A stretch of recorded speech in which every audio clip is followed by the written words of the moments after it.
Dear learners, I welcome you in this video where you will learn about the meaning of indifference curves and properties of indifference curves. After watching this video, you will be able to explain the meaning of indifference curves. You will be able to understand the assumptions of indifference curve or ordinal utility approach, and you will be able to understand the properties of indifference curves. There are two approaches to study consumer equilibrium. One is using cardinal utility approach and another is using ordinal utility approach, which is also known as indifference curve analysis. Professor J.R. Hicks criticized the cardinal utility approach as unrealistic because satisfaction or utility is a subjective phenomena and so it can never be measured precisely. Ordinal utility approach is based on the assumption that every consumer has a scale of preference in the form of assigning ranks like first, second and third rank to different combination of two goods called bundle and can tell which bundle he likes the most. Similarly, when I am having different commodities, I can rank those commodities in the order of my preference but cannot say that it will give me how much satisfaction.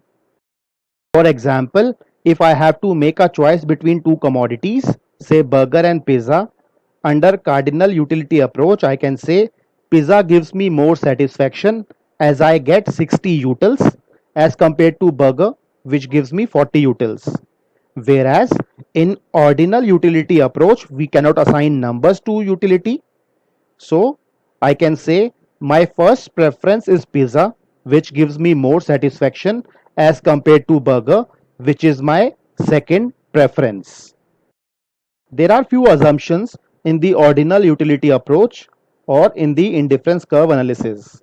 And these assumptions are rationality, ordinal utility, transitivity and consistency of choice, non-satiety, diminishing marginal rate of substitution. So let us understand these assumptions one by one. Rationality means that a consumer aims at maximizing his total satisfaction given his income and prices of the goods and services he consumes, and his decisions are consistent with this objective. The indifference curve analysis is based on the assumption that utility is only ordinally expressible. That is, the consumer is only able to express the order of his preference for different basket of goods, and we cannot assign numbers to the utility. The next assumption is transitivity and consistency of choice. Transitivity of choice means that if a consumer prefer good A to B and B to C, he must prefer A to C. Or we can say if he treats A equal to B and B equal to C, then he must also treat A equal to C.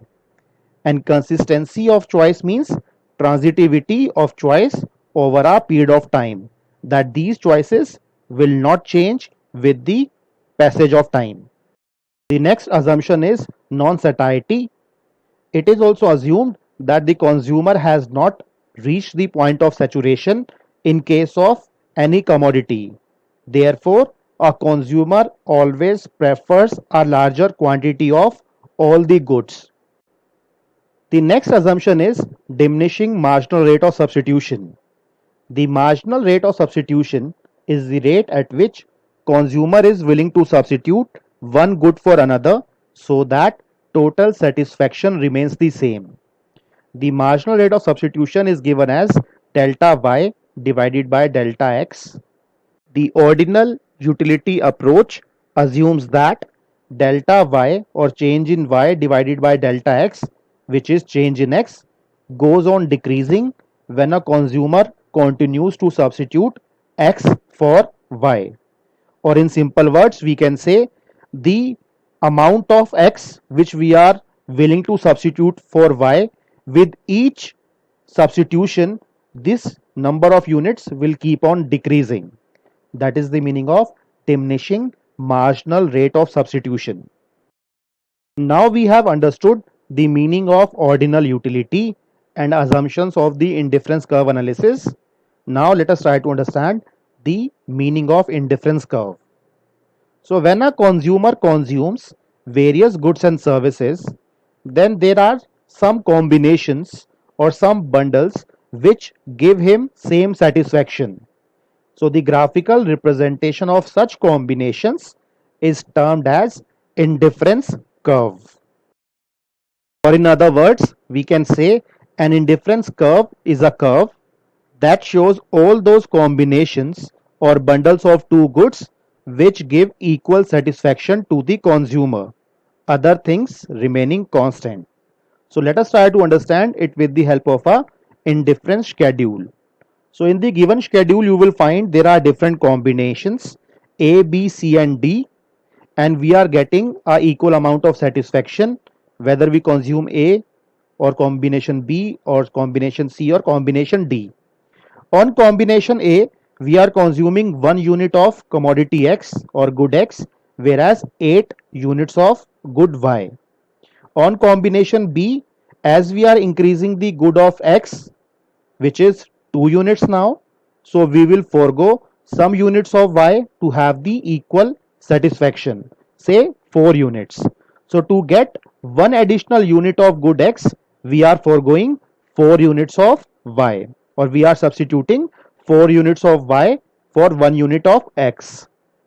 On point C or combination C, you will find to get one additional unit of X, we are losing or we are willing to give 2 units of Y, and at point D for units of X we are consuming and 1 unit of Y we are consuming. So how much units of Y we are foregoing for getting one additional unit of X, and the ratio of that is known as marginal rate of substitution, and you will find here it is diminishing. So if you show all these 4 points A, B, C and D, which shows the combination of two goods which we are consuming and which is giving us the same amount of satisfaction, and that curve will become the indifference curve.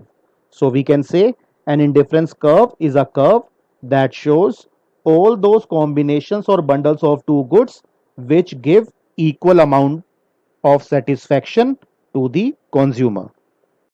So if we have to define the indifference curve, an indifference curve may be defined as the locus of points, each point representing a different combination of two substitute goods which yield the same utility or same level of satisfaction to the consumer.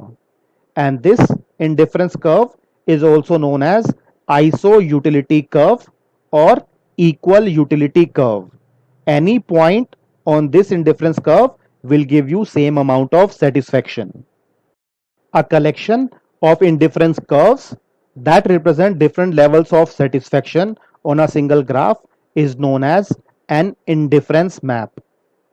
Here we have three different indifference curves: IC1, IC2, IC3, where IC2 is giving you more satisfaction as compared to IC1, and IC3 is giving you more satisfaction as compared to IC2. And the combination of all the indifference curves on a single graph is known as indifference map. Let us now understand the properties of indifference curves. So there are four major properties. Number one is indifference curves are always convex to the origin. Second, indifference curves slope downwards. Third, higher indifference curve represent higher level of satisfaction.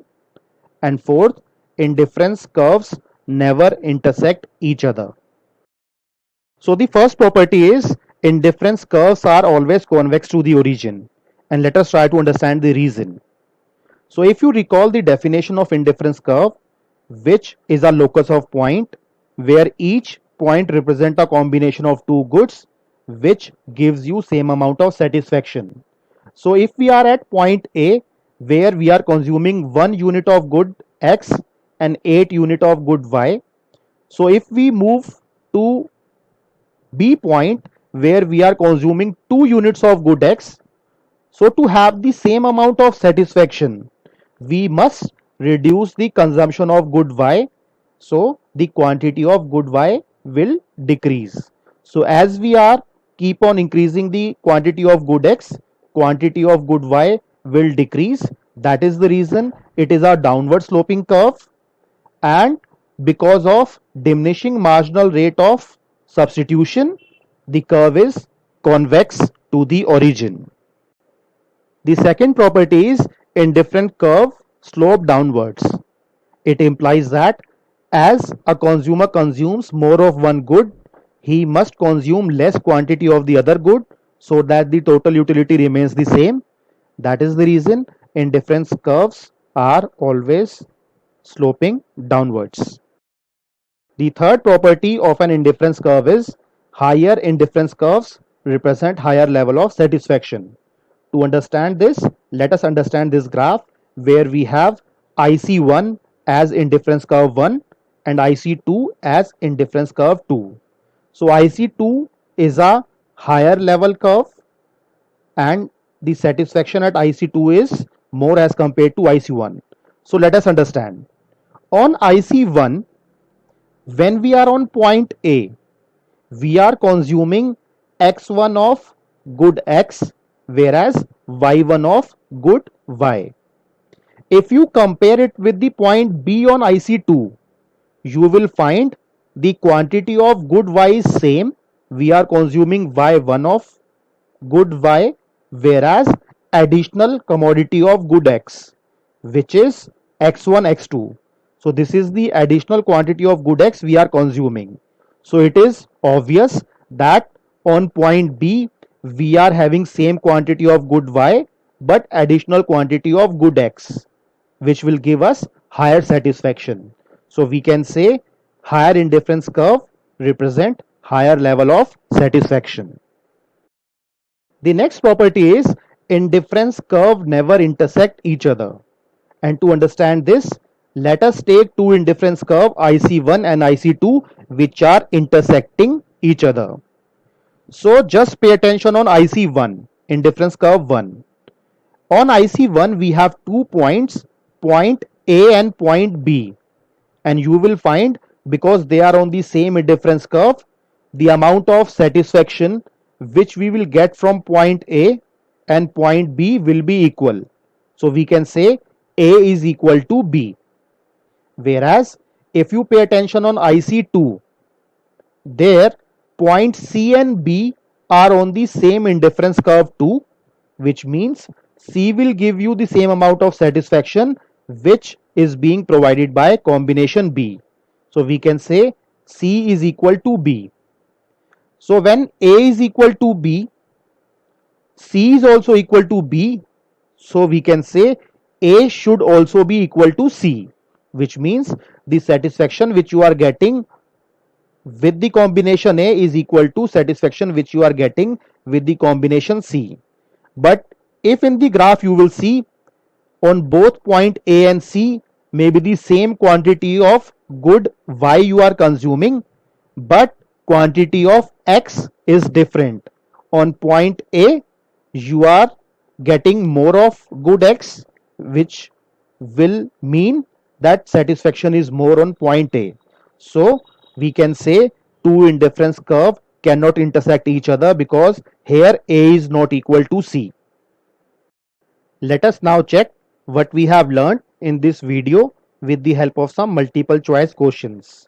And question number 1 is, which of the following is not an assumption of ordinal utility approach or indifference curve analysis? A. Rationality. B. Ordinal utility. C.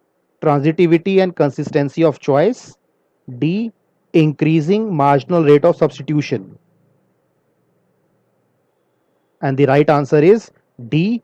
Increasing marginal rate of substitution.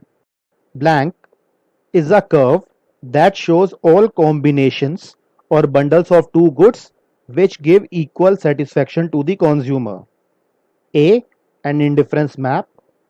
B. An indifference curve. C. Demand curve. D. Marginal utility curve. And the right answer is B, an indifference curve. Which of the following is not the property of indifference curve? A. Indifference curves are always convex to the origin. B. Indifference curves slope downwards. C. Higher indifference curves represent higher level of satisfaction. D. Indifference curves can intersect each other.